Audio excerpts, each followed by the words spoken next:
குருவியோட பையன் ஜக்கு, புறாவோட பையன் ராஜி, சோனக்குருவியோட பையன் குக்கு, இவங்க 3 பேரும் ஒரு நாள் அருவிக்கரையில ஒன்னா விளையாண்டுகிட்டு இருந்தாங்க. அப்ப அவங்களோட ஃப்ரெண்ட் ஆராதனா அந்த இடத்துக்கு வந்தது. ஆராதனா, நீ இவ்வளவு நேரம் எங்க போயிருந்த? நாங்க ரொம்ப நேரமா இங்க வந்து பால் விளையாண்டுகிட்டு இருக்கோம். அப்படியா? இன்னைக்கு பிரேக்ஃபாஸ்ட் முடிக்க வீட்ல லேட் ஆயிடுச்சு, அதனால தான் சீக்கிரம் வர முடியல. அப்புறம் ஃப்ரெண்ட்ஸ், நீங்க எல்லாம் எப்படி இருக்கீங்க? நாங்கெல்லாம் நல்லா இருக்கோம். ஆராதனா, உன்னோட ரெக்கைகள் ரொம்பவும் அழகா இருக்கு. இந்த மாதிரி ரெக்கைகள் கிடைச்சா நான் ரொம்ப சந்தோஷப்படுவேன். என்னோட ரெக்கைய பாரு, கருப்பா இருக்கு. எனக்கு இந்த ரெக்கை பிடிக்கவே இல்ல. ஃப்ரெண்ட்ஸ், கவலைப்படாதீங்க, உங்களோட ரெக்கைகளையும் கலர் கலரா மாத்திக்கலாம். இதை கேட்டுட்டு 3 பேரும் ரொம்ப சந்தோஷமாயிட்டாங்க. அப்படியா? எங்க ரெக்கைகளோட கலரை மாத்திக்கலாமா? அது எப்படி? அப்படியா? மாத்த முடியும்னா முதல்ல என்னோட ரெக்கைகளை தான் கலர் மாத்தணும். எனக்கு கூட தான்ப்பா கலர் மாத்தணும். இந்த காட்டுல வாழற ஒரு தேவதையை எனக்கு தெரியும். அவங்களால உங்க ரெக்கைகளோட கலரை கண்டிப்பா மாத்த முடியும். அப்புறம் ஏன்பா லேட் பண்ற? சீக்கிரமா அவங்கள கூப்பிடு. அவங்க வந்த உடனே முதல்ல என்னோட ரெக்கைக்கு தான் கலர் மாத்தணும். தேவதையே, ஓ தேவதையே, என்னோட நண்பர்கள் உங்களை பார்க்க ஆசைப்படுறாங்க. சீக்கிரம் இங்க வாங்க. ஆராதனா இப்படி கூப்பிட்ட உடனே ஒரு தேவதை அந்த இடத்துக்கு வந்துச்சு. ஆராதனா, எதுக்காக என்ன கூப்பிட்ட? தேவதையே, இங்க நிக்கிற 3 பேரும் என்னோட நண்பர்கள்.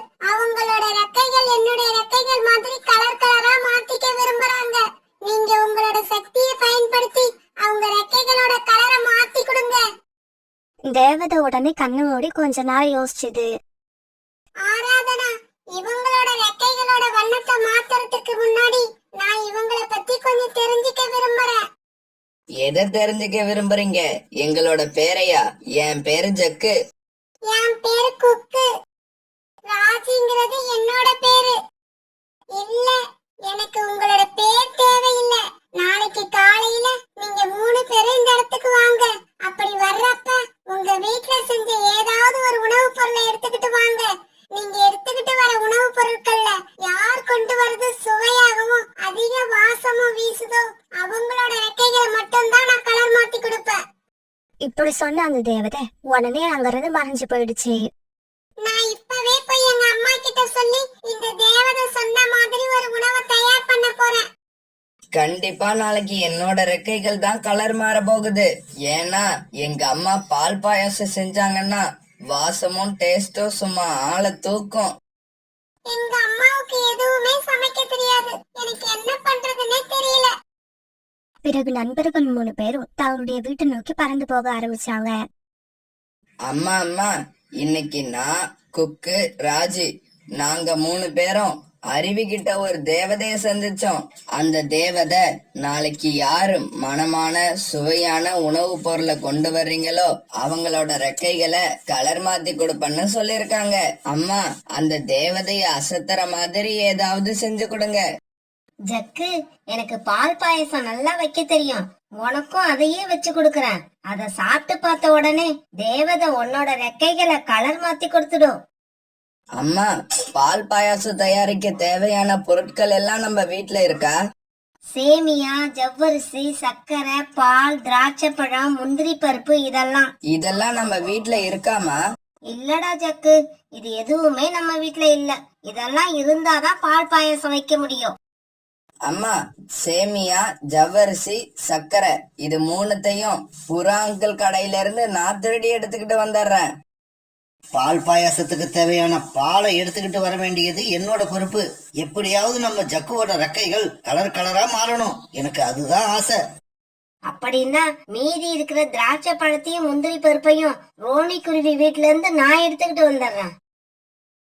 பிறகு ஜக்கு பறந்து போய் புறாவோட கடைக்கு பக்கத்துல இருந்த மரத்துல மறைஞ்சுக்கிட்டு புறாவோட கடைய கண்காணிக்க ஆரம்பிச்சான். புறா ஏதோ ஒரு வேலையா கடைக்கு பின்பக்கம் போக ஜக்கு அவசர அவசரமா கடைக்குள்ள போய் தனக்கு தேவையான பொருட்களை எடுத்துக்கிட்டு பறக்க ஆரம்பிச்சா. அந்த சமயத்துல கூரிக்காக ரோனி குருவி வீட்டுக்கு போச்சு. என்ன கூரி அக்கா, அதுக்குள்ள சமையல முடிச்சிட்டீங்களா? இல்ல ரோனி, இன்னைக்கு நான் சமைக்கவே இல்ல. இன்னைக்கு ஜம்ஜம் வீட்ல எல்லா பறவைகளுக்கும் விருந்து வைக்கிறாங்களே, உனக்கு தெரியாதா? நான் அங்க போய் சாப்பிட்டுட்டு காலேஜுக்கும் ஜக்குவுக்கும் பார்சல் கட்டி எடுத்துக்கிட்டு வந்துட்டேன். அப்படியா? இது வரைக்கும் இந்த விஷயத்தை என்கிட்ட யாருமே சொல்லல. இப்படி சொன்ன ரோணுக்குருவி உடனே ஒரு பாத்திரத்தை எடுத்துக்கிட்டு ஜம்ஜம் வீட்டை நோக்கி பறந்து போச்சு.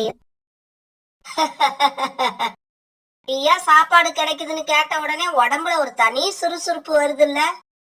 இப்படி சொன்ன கோரிக்காகவும் பிறகு ரோணிக்குருவி வீட்டுல இருந்து முந்திரி பருப்பும் திராட்சையும் எடுத்துக்கிட்டு தன்னோட வீட்டுக்கு பறந்து போச்சு. இதே சமயத்துல காலுக்காகவும் ஜம்ஜம் பறவையோட கடைக்கு போய் உட்கார்ந்தது. ஜம்ஜம் மற்ற பறவைகள் கிட்ட வியாபாரம் பண்ணிக்கிட்டு இருக்க சமயத்துல ஒரு பால் பாக்கெட் எடுத்துக்கிட்டு அங்கிருந்து பறந்து வந்துருச்சு. கோரி, இப்ப நம்ம கிட்ட பால் பாயசம் செய்யறதுக்கான எல்லா பொருட்களும் இருக்கு. ஜக்கு, கவலைப்படாத. நாளைக்கு காலையில அந்த தேவதைய மயக்கிற மாதிரி ஒரு பால் பாயசத்தை வச்சு அம்மா உனக்கு கொடுக்கறேன். அம்மா, இன்னைக்கு நாங்க காட்டுல பார்த்த தேவதை நாளைக்கு அவங்களுக்கு பிடிச்ச மாதிரி யார் உணவு எடுத்துக்கிட்டு வராங்களோ அவங்களோட ரெக்கைகளை கலர் கலரா மாத்துறேன்னு சொல்லி இருக்காங்க. குக்கு, அம்மாவுக்கு விதவிதமா எந்த உணவும் செய்ய தெரியாது. இப்ப நான் என்ன பண்றது? அம்மா, நீங்க தினமும் எனக்கு செஞ்சு கொடுக்கிற ரொட்டியே அவ்வளவு அருமையா இருக்கும். எனக்கு நீங்க அதையே செஞ்சு கொடுங்க. குக்கு, அதை செய்ய கூட நம்ம வீட்டுல கோதுமை மாவு இல்ல. அம்மா, கவலைப்படாதீங்க. நம்ம வீட்டுக்கு பக்கத்துல பாட்டிமா இருக்காங்க இல்ல, அவங்க கிட்ட போய் மாவு வாங்கிட்டு வரேன். இப்படி சொன்ன குக்கு அந்த பாட்டியோட வீட்டுக்கு பறந்து போனான். பாட்டிமா, பாட்டிமா, எனக்கு கொஞ்சமா கோதுமை மாவு கொடுங்க. என்னோட ரெக்கைகளை கலர் கலரா மாத்துறதுக்கு எனக்கு கொஞ்சம் கோதுமை மாவு தேவைப்படுது. அப்படியா? ரொம்ப சந்தோஷம் குக்கு. உனக்கு நான் கோதுமை மாவு நீ கேட்டதை விட அதிகமா தரேன். ஆனா நீ எனக்கு ஒரு உதவி பண்ணணும். என்ன உதவி பாட்டிமா? சொல்லுங்க, நான் செய்யறேன். இதோ இந்த பேரல் பூரா தண்ணிய கொண்டு வந்து ஊத்து. அந்த தண்ணிய நான் ஒரு வாரத்துக்கு வச்சுப்பேன். இவ்வளவுதானே பாட்டிமா? இதோ இப்பவே கொண்டு வரேன். பிறகு குக்கு ஒரு சின்ன பானை எடுத்துக்கிட்டு நதிக்கு போய் தண்ணீர் எடுத்துட்டு வந்து அந்த பேரல்ல ஊத்த ஆரம்பிச்சான். குக்கு இப்படி அந்த பேரல்ல தண்ணி ஊத்த ஆரம்பிச்சு ரொம்ப நேரத்துக்கு அப்புறம் அந்த பேரல் தண்ணியால நிரம்பிடுச்சு. அத பார்த்த குக்கு ரொம்பவும் சந்தோஷமானான். பாட்டிமா, பேரல் நிறைஞ்சிடுச்சு. பிறகு குக்கு அந்த பாட்டியம்மா கொடுத்த கோதுமை மாவு எடுத்துக்கிட்டு சந்தோஷமா தன்னோட வீட்டுக்கு திரும்பி வந்தா. அம்மா, அம்மா. இப்படி தன்னோட அம்மாவை கூப்பிட்டா ராஜி காலையில நடந்தது எல்லாத்தையும் தன்னோட அம்மா கிட்ட சொல்லி முடிச்சான். அம்மா, நாளைக்கு நீங்க எனக்கு என்ன செஞ்சு தர போறீங்க? ராஜி, இப்ப உனக்கு இருக்கிற ரெக்கைக்கு என்ன குறைச்ச? கலர் கலரா ரெக்கை வந்து எதுவும் ஆக போறது இல்ல.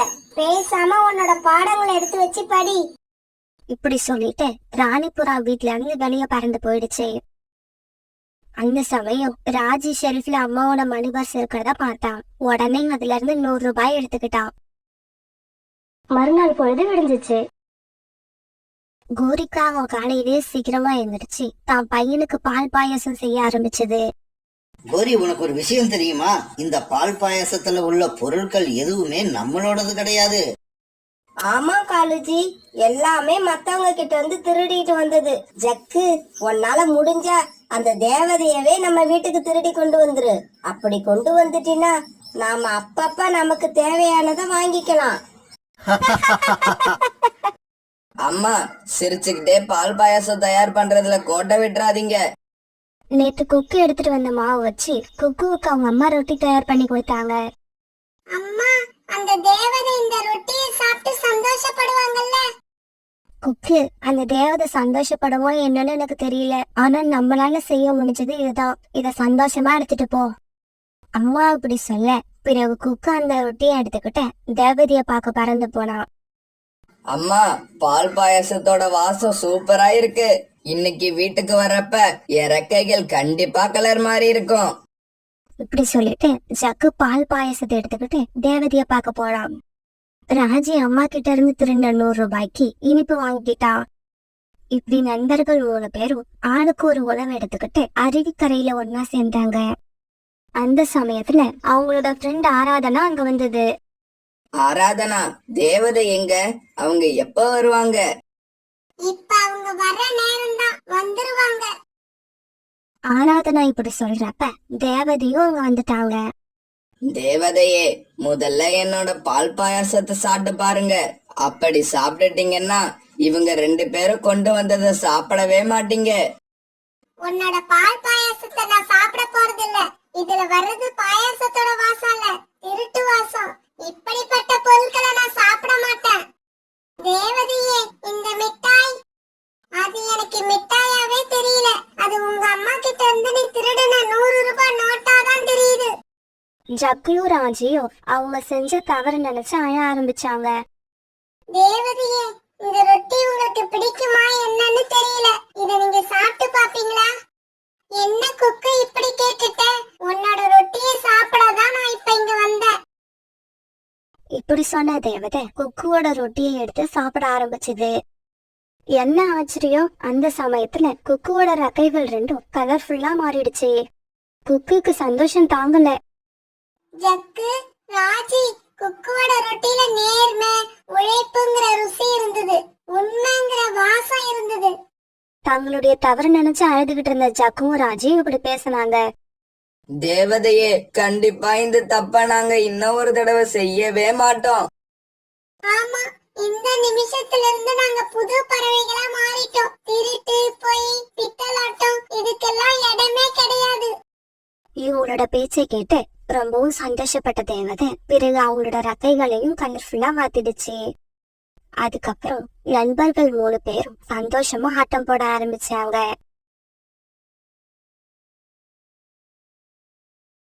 அந்த காடு ரொம்பவும் அழகான காடு. அந்த காட்டுல வாழற பறவைகள் எல்லாருமே ரொம்ப நல்ல பறவைகள். அவங்க எல்லாருமே ஒத்துமையாவும் ஒருத்தருக்கு ஒருத்தர் உதவி செஞ்சுக்கிட்டும் ரொம்ப சந்தோஷமா வாழ்ந்து வந்தாங்க.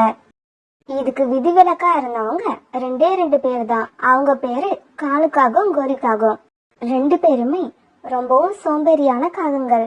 அவங்க 2 பேருமே முதல்ல சாப்பாடை பத்தி தான் கவலைப்படுவாங்க.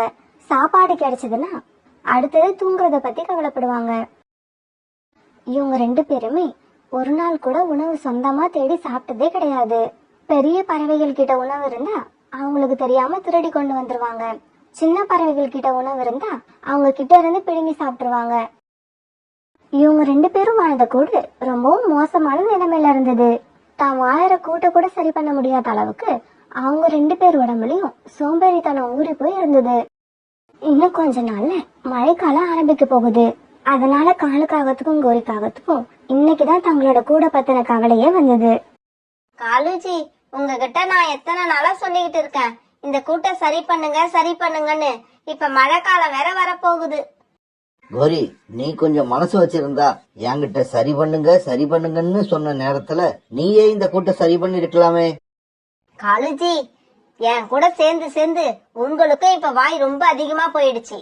சரி சரி, இந்த கூட்டை எப்படி இருந்தாலும் நீங்களும் சரி பண்ண போறது இல்ல, நானும் சரி பண்ண போறது இல்ல. ஏமாந்த பறவைய பார்த்து ஏதாவது ஒரு பொய்ய சொல்லி அதோட கூட்ட ஆக்கிரமிப்போம் வாங்க. இப்படி சொல்லிட்டு காலுக்காகவும் கோரிக்காகவும் தங்களோட கூட்டை விட்டு பறந்து போனாங்க. இப்படி போனவங்களுக்கு கண்ணுல முதல்ல பட்டது புறாதான். அதனால காலுக்காகவும் கோரிக்காகவும் புறா கிட்ட போய் உட்கார்ந்தாங்க. என்ன காலு, கோரி 2 பேரும் ஒன்னா வந்திருக்கீங்க, என்ன விஷயம்? புறா, நாங்க வந்த விஷயம் என்னன்னா, நீ இப்ப கூடு கட்டி வாழ்ந்துகிட்டு இருக்கியே இந்த மரம் எங்க முன்னோர்கள் வாழ்ந்த மரம். என் தாத்தாவோட தாத்தா, தாத்தாவோட அப்பா, அப்புறம் என் தாத்தா, அதுக்கப்புறம் எங்க அப்பா, இப்படி எல்லாரும் இதே மரத்துலதான் கூடு கட்டி வாழ்ந்திருக்காங்க. நானும் ஆரம்பத்துல இந்த மரத்துலதான் கூடு கட்டி வாழ்ந்துகிட்டு இருந்தேன். பிறகு நான் கொஞ்ச நாள் ஒரு வேலையா தூரமா இருந்த காடுகளுக்கு போயிருந்தேன். நான் திரும்பி வந்து பார்த்தப்ப இந்த மரத்துல நீ கூடு கட்டிக்கிட்டு இருந்த. என்னோட நண்பர்கள் எல்லாம் என்ன சொன்னாங்க தெரியுமா? அந்த புறாவை அந்த மரத்துல இருந்து காலி பண்ணிட்டு நீ எங்க போய் கூடு கட்டிக்கன்னு சொன்னாங்க. ஆனா நான் என்ன தெரியுமா சொன்னேன்? சீச்சி, பாவம், அந்த புறா தம்பி அந்த மரத்துல கூடு கட்டி வாழ ஆரம்பிச்சிருச்சு, இதுக்கப்புறம் அதை காலி பண்ண சொல்லக்கூடாது அப்படின்னு சொல்லிட்டு நான் வேற ஒரு மரத்துல கூடு கட்டி அங்கேயே வாழ ஆரம்பிச்சிட்டேன். அதுதான் வேற ஒரு மரத்துல கூடு கட்டி வாழ ஆரம்பிச்சுட்டல்ல, இப்ப ஏன் உன்னோட பழைய கதையெல்லாம் என்கிட்ட சொல்லிக்கிட்டு இருக்க? புறா, அதுக்கும் ஒரு காரணம் இருக்கு. இப்ப கொஞ்ச நாளா காலுவோட தாத்தா அடிக்கடி அவர் கனவுல வந்துகிட்டே இருக்காரு. வர்றவரு என்ன தெரியுமா சொல்றாரு? நான் வாழ்ந்த அந்த மரத்திலேயே போய் கூடு கட்டிக்க, அப்பதான் என்னோட ஆன்மா சாந்தி அடையும் அப்படின்னு சொல்றாரு. நாங்களும் ஆரம்பத்துல இதை சாதாரணமா தான் நினைச்சோம். அந்த கனவை பத்தி கண்டுக்கவே இல்ல. ஆனா இப்பெல்லாம் காலேஜோட தாத்தா கனவுல கையில குச்சியோட வராரு. நான் சொல்றதை கேப்பியா கேட்க மாட்டியான்னு தினமும் குச்சி எடுத்து காலேஜி அடிச்சுக்கிட்டே இருக்காரு. இவரும் தினமும் தூக்கத்துல ஐயோ அம்மான்னு கத்திக்கிட்டே இருக்காரு. அதனால நீ வேற எந்த மரத்திலயாவது போய் இடம் பார்த்து கூடு கட்டிக்க. இவரோட தாத்தா வாழ்ந்த மரத்தை எங்க கிட்டயே கொடுத்துரு. நீங்க 2 பேரும் சேர்ந்து வர்றப்பயே நினைச்சேன் என்கிட்ட இருந்து ஏதோ பெருசா எதிர்பார்க்கறீங்கன்னு. அது இப்ப சரியா போச்சு. கதை சொல்ல உங்களுக்கு மட்டும்தான் தெரியுமா? எனக்கும் கதை சொல்ல தெரியும். என் கதையை இப்ப கேளுங்க. காலு, கோரி, இது விஷயமா பேச நானே உங்ககிட்ட வரணும்னு நினைச்சுக்கிட்டு இருந்தேன். நல்ல வேலை உங்களோட தாத்தா உங்களை இங்கேயே அனுப்பிட்டாரு. விஷயம் என்னன்னா, எங்க தாத்தா கிட்ட காலுவோட தாத்தா 1 மூட்டை தானியம் கடன் வாங்கி இருந்தாராம். அதை இப்ப திருப்பி கொடுக்க சொல்லி என்னோட தாத்தா காலுவோட தாத்தா கிட்ட கேட்டிருக்காரு. அதுக்கு காலுவோட தாத்தா சொன்னாராம், நான் வாங்கின கடனை நீதான் அடைக்கணும்னு என் பேரங்கிட்ட சொல்ல எனக்கு வெக்கமா இருக்கு. அதனால அவனை எப்படியாவது அடிச்சு உதைச்சு உன்னோட பேரங்கிட்டயே அனுப்பி விடுறேன். அவனையே கேட்டு அந்த கடலை வாங்கிக்க சொல்லுன்னு சொன்னாராம். ஆனா உங்க தாத்தாவை சும்மா சொல்லக்கூடாது, சொன்னதை கரெக்டா செஞ்சுட்டாரு. அதனால காலு, நீயும் கோரியும் கலந்து பேசி அந்த 1 மூட்டை தானியத்தை ரெடி பண்ணி வச்சீங்கன்னா நானே உங்க கூட்டுக்கு வந்து எடுத்துக்கிட்டு வந்துருவேன். புறா இப்படி சொன்ன உடனே காலுக்காகவும் கோரிக்காகவும் பெரிய அதிர்ச்சி ஆயிட்டாங்க. புறா, இந்த வயசான ஆளுங்களுக்கெல்லாம் வேற வேலையே கிடையாது. இப்படிதான் மனசுல பட்டதெல்லாம் கனவுல வந்து சொல்லிக்கிட்டே இருப்பாங்க. நாம அதெல்லாம் பெருசா எடுத்துக்கவே கூடாது. என்ன பாரு, நான் அதையெல்லாம் பெருசாவே எடுத்துக்க மாட்டேன். அதே மாதிரி நீயும் அதையெல்லாம் பெருசா எடுத்துக்காத. இப்படி சொல்லிட்டு காலுக்காகவும் கோரிக்காகவும் அந்த இடத்தை விட்டு அவசர அவசரமா பறந்து போனாங்க. காலு, கோரி, உங்களை என்ன நான் இன்னைக்கு நேத்தா பாக்குறேன்? எவ்வளவு நாளா பாத்துக்கிட்டு இருக்கேன். என்கிட்டயே வந்து உங்க வேலைய காட்ட பாக்குறீங்கல்ல? காலுஜி, இந்த காட்டுல உள்ள பறவைகள் எல்லாம் நம்ம கூட பழகி பழகி கிட்டத்தட்ட நம்மள மாதிரியே ஆயிட்டு வராங்க. இந்த புறாவை பாத்தீங்களா எப்படி பேசுதுன்னு? கோரி, அதுக்காக நாம மனம் தளரக்கூடாது. அடுத்தடுத்த பறவைகளை பார்த்துக்கிட்டு போய்கிட்டே இருக்கணும். வா, அந்த கூட்டுல ஜம்ஜம் பறவை உட்காந்துருக்கு. அதையாவது போய் காலி பண்ண முடியுதான்னு பாப்போம். பிறகு காலுக்காகவும் கோரிக்காகவும் ஜம்ஜம் பறவையை நோக்கி பறந்து போனாங்க. ஜம்ஜம், உன்னோட உருவத்துக்கு இந்த கூட்டுல வாழ்றது உனக்கு சரியா வருதா? எனக்கு என்னவோ உன்னோட முன்னோர்கள் எல்லாம் மலைப்பக்கம் உள்ள குகையில வாழ்ந்திருப்பாங்கன்னு நினைக்கிறேன். ஏன்னா உங்களோட உருவம் அந்த மாதிரி. ஆமாம் ஜம்ஜம் அக்கா, உங்களோட உருவத்துக்கு நீங்க இந்த கூட்டுல உட்கார்ந்து இருக்கிறது நல்லாவே இல்ல. ஒரு குகையில உட்கார்ந்து இருந்தாதான் உங்களோட உருவத்துக்கு ஒரு கெத்தா இருக்கும். பேசாம இந்த கூட்டை விட்டுட்டு மலை பக்கம் போய் பாருங்க, உங்களுக்கு ஏத்த மாதிரி ஏதாவது குகை கிடைக்கும். ஜம்ஜம் பறவையும் காலுக்காகத்தையும் கோரிக்காகத்தையும் பத்தி நல்லா தெரிஞ்சு வச்சிருந்தது.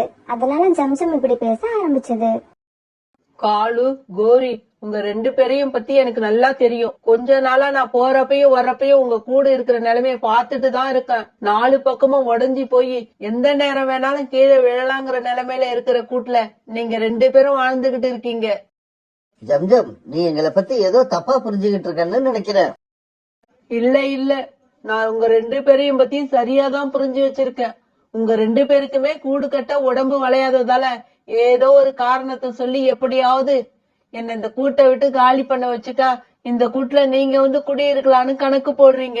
இங்க பாருங்க காகங்களே, எனக்கு கோபம் வர்றதுக்கு முன்னாடி இடத்த காலி பண்ணிட்டு போயிடுங்க. இல்ல என்னோட பெரிய அழகால உங்க 2 பேரையும் அப்படியே கடிச்சு துப்பிடுவேன். உடனே ஜம்ஜம் பறவையோட கூட்டை விட்டு கிளம்பின காலுக்காகவும் கோரிக்காகவும் திரும்பி பார்க்காம பறந்து வந்து ஓய்வெடுக்கிறதுக்காக ஒரு மரத்துல உட்கார்ந்தாங்க. கோரி, அது எப்படி? அந்த ஜம்ஜம் பறவை நம்மளோட மனசுக்குள்ள போய் பார்த்த மாதிரி மனசுல உள்ளத அப்படியே சொல்லுது. காலுஜி, அத பத்தி எல்லாம் அப்புறம் யோசிக்கலாம். அங்க பாருங்க, சோனா குருவி அந்த மரத்துல உட்கார்ந்து இருக்கு. நாம அதுகிட்ட போய் சுத்தி வளைச்செல்லாம் பேச வேண்டாம். நீ குடியிருக்கிற அந்த மர வீட்டை எங்க கிட்ட கொடுத்துட்டு நீ ஒரு புது வீட்டை கட்டிக்கன்னு சொல்லுவோம். சோனா, இந்த மரத்துல தனியா உட்கார்ந்துகிட்டு என்ன பண்ற? கோரியக்கா, உங்களுக்கு தெரியாதா, மழைக்காலம் வர ஆரம்பிக்க போகுது. அதனால உணவு எடுத்துக்கிட்டு போய் சேகரிச்சுக்கிட்டு இருக்க. ஆமா, நீங்க 2 பேரும் என்ன பண்ணிக்கிட்டு இருக்கீங்க? நீங்க மழைக்காலத்துக்கு தேவையான உணவுப் பொருட்களை எல்லாம் சேகரிச்சு வச்சிட்டீங்களா? ஆட, நீ வேற சோனா, நாங்க இருக்கிற கூடு ரொம்ப மோசமான நிலைமையில இருக்கு. எங்களால அதையே சரி பண்ண முடியல. அப்புறம் எப்படி நாங்க உணவு சேகரிக்க முடியும்? என்ன கோரி அக்கா இப்படி பேசுறீங்க? தனியா இருக்க நானே ஒரு மரத்துல வீடு கட்டி அதுல வாழும்போது நீங்க 2 பேரும் சேர்ந்து ஒரு கூட்ட கூடவா சரி பண்ண முடியாது? என்ன சொன்னா பண்றது? எனக்கு உடம்பு சரியில்லை, காலேஜுக்கும் உடம்பு சரியில்லை. எங்க 2 பேருக்குமே ஏதாவது வேலை செஞ்சா உடம்பெல்லாம் வலிக்குது. கோரி அக்கா, நீங்களும் காலனும் ஆரம்பத்துல இருந்தே வேலை செய்யாம ரொம்பவும் சோம்பேறித்தனமா இருந்துட்டீங்க. அதனாலதான் வேலை செஞ்சா உங்களுக்கு உடம்பெல்லாம் வலிக்குது. எங்களை எல்லாம் பாருங்க, எனக்கெல்லாம் எந்த வேலையும் செய்யாம இருந்தாதான் உடம்பெல்லாம் வலிக்கும். வேலை செஞ்சுக்கிட்டே இருந்தா உடம்பு சுறுசுறுப்பா இருக்கும். நீங்களும் காலனும் இனிமே உடல் வலியை பொருட்படுத்தாம வேலை செஞ்சுக்கிட்டே இருந்தீங்கன்னா உங்க உடம்பும் எங்க உடம்பு மாதிரி ஆரோக்கியமா இருக்கும்.